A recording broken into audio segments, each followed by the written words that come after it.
governi del Kosovo e della Bosnia stanno rimpatriando i familiari dei combattenti dell'ISIS.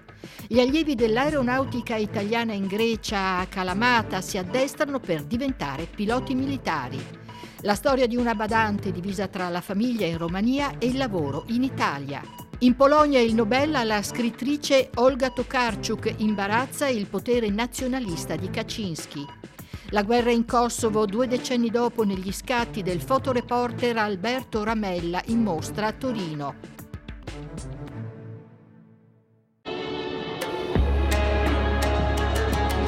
L'aggressione turca contro i curdi in Siria ha creato una situazione estremamente pericolosa per l'Europa. I curdi gestivano e in parte gestiscono tuttora le prigioni e i campi dove erano rinchiusi i combattenti dello Stato islamico e i loro familiari. Washington chiede da tempo all'Europa di rimpatriare subito questi estremisti e il leader turco Erdogan minaccia di farlo anche senza l'assenso dei paesi interessati. 2 stati balcanici, Kosovo e Bosnia ed Erzegovina, invece hanno già iniziato a rimpatriare i propri cittadini. Da subito sono stati predisposti programmi per deradicalizzare queste persone. Simone Benazzo, ricercatore di Limes, ha analizzato le prassi e i programmi avviati dal Kosovo e dalla Bosnia ed Erzegovina per reintegrare nella società queste persone. È molto difficile avere numeri certi, anche perché parliamo di alcuni cittadini, alcuni bambini che sono nati in Siria e in Iraq e quindi ci sono anche delle discussioni aperte sul diritto ad avere o meno la cittadinanza. Le autorità bosniache hanno parlato di 260 individui, mentre in realtà siamo, secondo le autorità di sicurezza della Bosnia, siamo attorno ai 110-120 individui, di cui almeno 90 bambini. Sono cifre comparabili a quelle in Kosovo. Il Kosovo ha già rimpatriato, grazie al sostegno degli Stati Uniti, circa 110 individui, anche lì parliamo di almeno 70-74 bambini.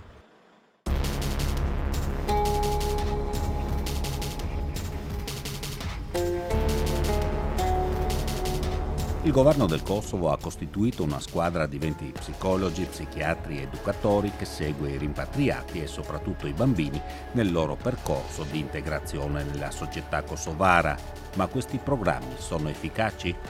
L'efficacia potrà essere valutata esclusivamente sul lungo periodo. In questo momento è fondamentale sostenere questi progetti, questi programmi, perché sono la principale speranza a cui possiamo affidarci per reintegrare questi soggetti. Ricordiamoci che i bambini hanno vissuto esclusivamente in situazioni di violenza strutturale. Parliamo di un processo che ha a che fare con la mente umana, quindi molto molto delicato. A mio modo di vedere bisognerebbe focalizzarsi sui comportamenti, quindi permettere, anche valorizzando la libertà di culto, a ciascuno di credere in ciò che ritiene, però impedire che questo possa degenerare in comportamenti asociali e violenti. Ma come deradicalizzare queste persone? Donne, madri di 3 o 4 bambini che ad esempio sono già 3 volte vedove di combattenti dell'ISIS. Queste persone sono sottoposte comunque a processo e le autorità sia kosovare che bosniache stanno cercando di verificare ciò che queste persone abbiano effettivamente compiuto sullo scenario bellico. È importante anche non trattare questi individui come blocco, ma ricordarci che ciò che conta è la responsabilità individuale, cioè l'azione precisa. Riguardo alla possibilità di deradicalizzarle, credo che una delle soluzioni possa essere passare tramite le famiglie di queste persone, che hanno spinto anche sulle autorità per reintegrare questi individui, queste donne, sulla promessa che sarebbero anche applicati per cercare di riammetterle nella famiglia e ricreare una situazione anche di convivenza civile che a queste donne è preclusa da almeno 7 anni. La polizia ed i servizi di sicurezza del Kosovo hanno identificato circa 400 individui che sono partiti dal paese per combattere nelle file dell'ISIS. Più di 150 sostenitori del califfato sono stati arrestati, 80 sono stati condannati e incarcerati. La polizia bosniaca invece stima che dal 2012 circa 200 estremisti sono partiti dal paese in Siria e Iraq. Almeno 30 estremisti islamici risultano uccisi in combattimento e più di 50 hanno già fatto ritorno in Bosnia. L'intelligence di Sarajevo ha però osservato che molti reduci dell'ISIS si sono passivizzati, sia dal punto di vista politico sia religioso, traumatizzati da quello che hanno visto, subito o fatto in Siria.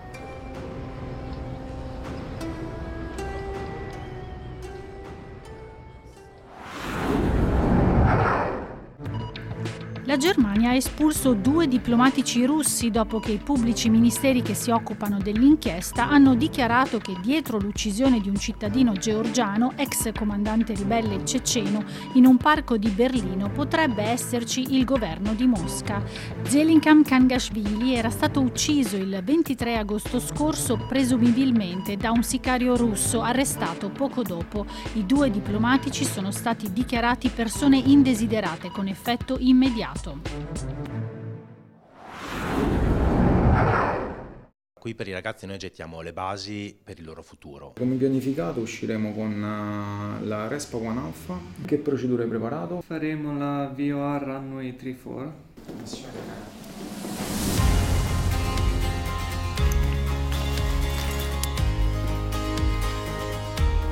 The weather is good. Enjoy your flight. Thank you. Any questions? No.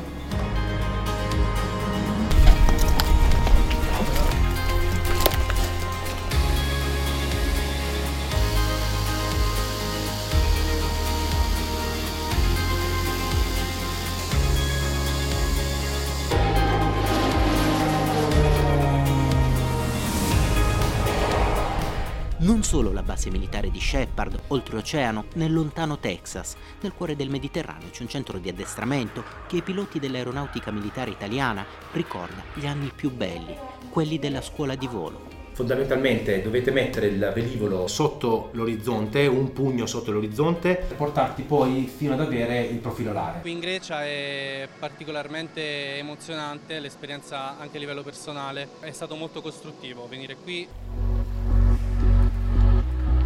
Siamo a Kalamata, nella Messinia, Peloponneso sud-occidentale, una delle località più autentiche della Grecia continentale, meta per le vacanze, fuori dalle rotte del turismo di massa. Qui, da 10 anni, istruttori greci e italiani fanno squadra, insieme insegnano a volare i loro allievi.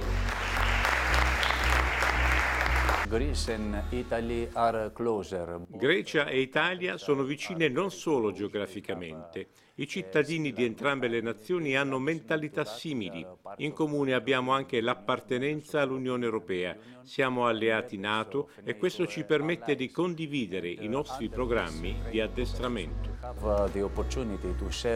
Dopo aver conseguito il brevetto di pilota in accademia, si viene qui o si va in Texas per diventare piloti militari, uomini e donne al servizio dei cittadini, impegnati nella difesa dello spazio aereo, ma non solo. I piloti dell'aeronautica militare sono al servizio del paese 24 ore su 24, tutti i giorni, e il compito principale dell'aeronautica è quello di assicurare la difesa dello spazio aereo nazionale, ma anche l'aeronautica si occupa di ricerca e soccorso, di trasporti umanitari, di aiuto alla popolazione in generale nei momenti di calamità.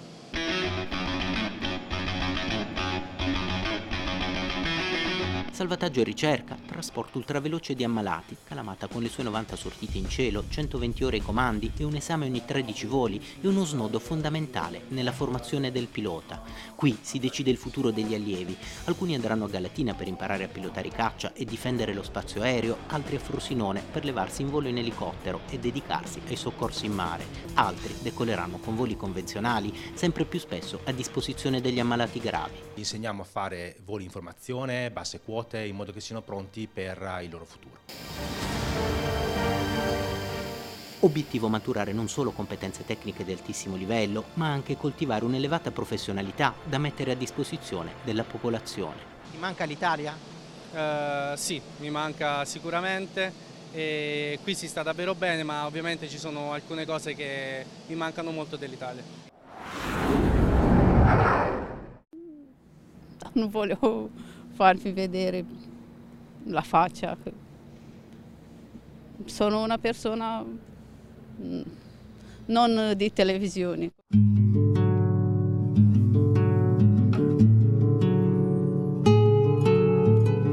Mirela ha 43 anni e spiega di non voler essere ripresa in volto per timidezza. Dietro in realtà c'è qualcosa di più. Un senso di vergogna, sì, ma per aver lavorato all'estero come badante. In Romania è difficile parlarne per chi come lei è tornato a casa dopo anni di assenza. Quasi 20 nel suo caso, anche se non tutti di fila. Era il 1996 quando partì per la prima volta. 3 anni fa decise che non l'avrebbe più fatto, soprattutto per il suo bambino, che ora ha 9 anni. Prima sono stata a Padova, poi a Roma, poi sono stata da Napoli. E il bambino aveva 3 anni, non è facile, però per fare qualcosa, per comprare un appartamento non puoi mettere soldi da parte. Per questo ho deciso di andare io, ho rimasto al mio marito con il bambino e io ho fatto periodi, 3 mesi, mi sono tornata a casa di nuovo 3 mesi, così per mettere qualche soldi da parte. Per questo partono tutte. Molte badanti rumene, però, lasciano casa senza i documenti in regola per lavorare all'estero. Ed è l'altro motivo per cui Mirela non vuole essere ripresa in volto. Anche lei ha fatto parte di quel 60% stimato di lavoratori domestici irregolari presenti in Italia. Metà del totale delle badanti viene dall'est Europa. Cristina Bock lavora al comune di Alba Iulia e i problemi li conosce bene. Di solito le badanti non hanno documenti ufficiali, partono perché conoscono qualcuno in Italia che conosce qualcun altro che ha bisogno di aiuto. È una questione di fare rete e sfortunatamente succede spesso che non abbiano alcun contratto in mano con tutti i rischi connessi. Non sai dove finisci e che lavoro ti trovi di fronte.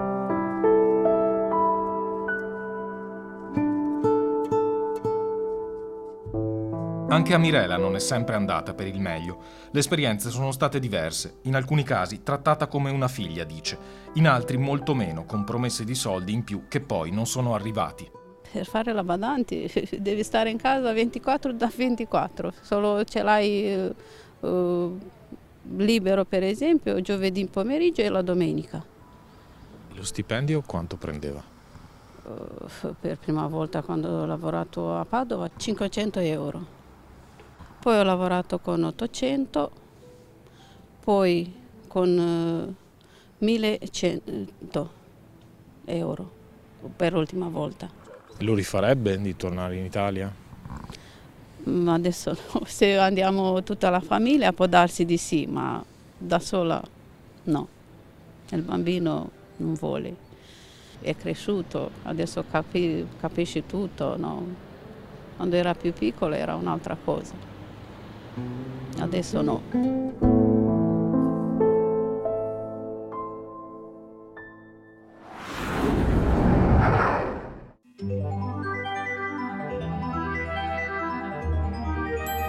Un'immaginazione narrativa che con passione enciclopedica rappresenta l'attraversamento dei confini come forma di vita.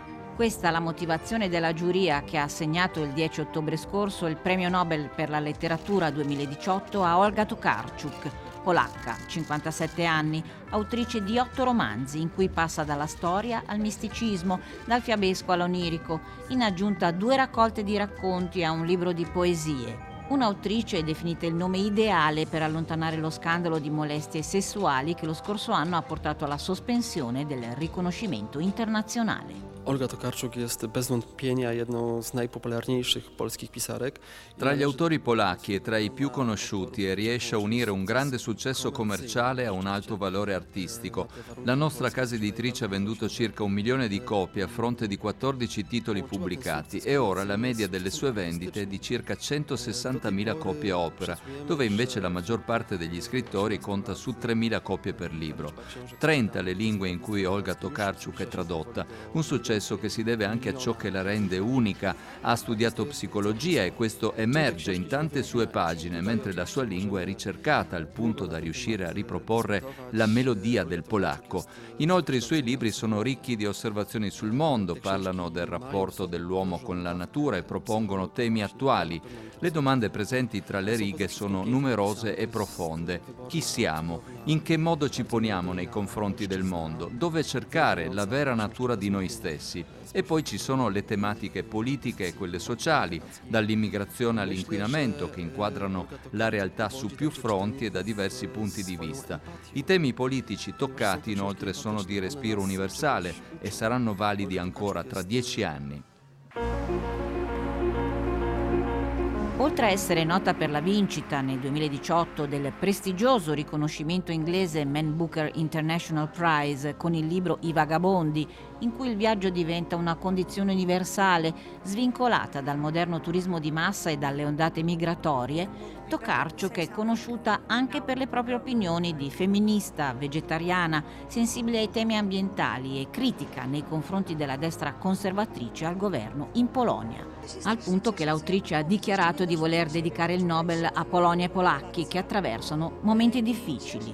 Posizioni che le hanno attirato attacchi come quello del ministro della cultura Piotr Gliński, che solo 3 giorni prima della nomina al Nobel su Twitter commentava: «Ho provato a leggere i libri della Tokarczuk, ma non sono riuscito a finirne nemmeno uno». Una riprovazione condivisa dagli elettori della maggioranza. Olga Tokarczuk, tak, laureatka. Negli ultimi anni si apprezzano autori della corrente postmodernista, traducibile in uno scetticismo nei confronti del mondo e dell'uomo, in un pessimismo cosmico che nega la presenza di Dio e qualsiasi forma di trascendenza. Una tristezza che Olga Tokarczuk ribadisce nelle interviste, in cui parla di una natura senza speranza, piena di sofferenze inspiegabili. Ma è stata la sua capacità nell'adottare un linguaggio complesso, agli antitesi di quello impoverito usato nel periodo comunista, ad aver conquistato i lettori di casa propria. Ricordo quando ho letto Dio, il tempo, gli uomini e gli angeli, che è il suo terzo libro, e la sorpresa che ho provato per la sua prosa che mi affascinava e mi spronava ad andare avanti pagina dopo pagina. Il suo stile, la sua lingua sono inimitabili.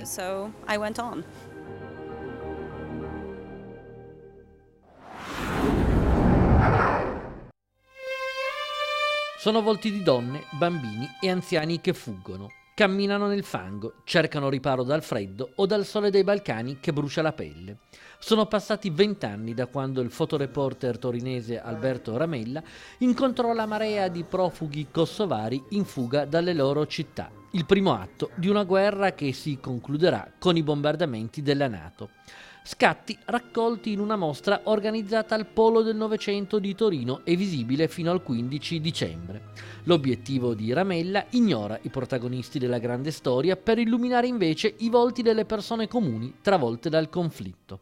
La cosa che mi ha impressionato di più è stata la paura di queste persone e anche lo sgomento di aver perso casa loro, di aver perso l'identità nazionale. Quando sono andato la prima volta addirittura molti pensavano che il Kosovo sarebbe scomparso, che sarebbe diventato Serbia. Il lavoro è il frutto di 3 viaggi, i primi 2 poco oltre la frontiera di Morini, nella zona di Kukës, dove erano nati i primi campi improvvisati. L'ultimo accompagnando il ritorno a casa delle persone in un cammino che si rivelerà non meno doloroso. Loro hanno trovato, oltre che le case bruciate, hanno trovato una quantità di fosse comuni notevole, nel senso che in ogni comprensorio agricolo, in ogni casa, in ogni quelle che noi chiamiamo le cascine, c'era regolarmente una fossa comune.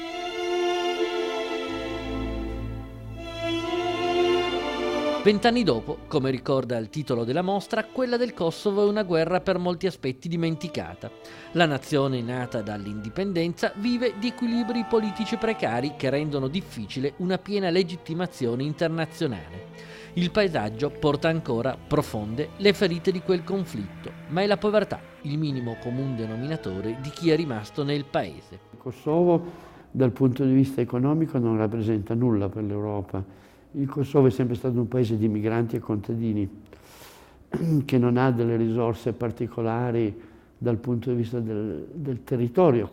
Immagini solo apparentemente lontane nel tempo, perché c'è un ulteriore elemento che colpisce: la somiglianza degli occhi persi di chi fugge dalla guerra o dalla povertà, occhi uguali in qualunque tempo, su qualunque parallelo. Lo sgomento dei profughi che fuggono da casa loro non può essere diverso a seconda di chi sei. I profughi che arrivano dall'Africa a Lampedusa sui sbarconi hanno lo stesso tipo di dinamiche mentali. I profughi albanesi che fotografai nel 91 a Brindisi, esattamente la stessa cosa. Non si può dare una definizione in base all'etnia. Occhi da fotografare per testimoniare, occhi di fronte ai quali talvolta fermarsi. Volevo fotografare una signora già di una certa età, che piangeva. Questa si è asciugata le lacrime alla svelta e si è aggiustati i capelli per acconciarsi in modo decente alla mia macchina fotografica. E questa cosa mi ha veramente colpito, infatti non le ho fatto la foto, non ce l'ho fatta.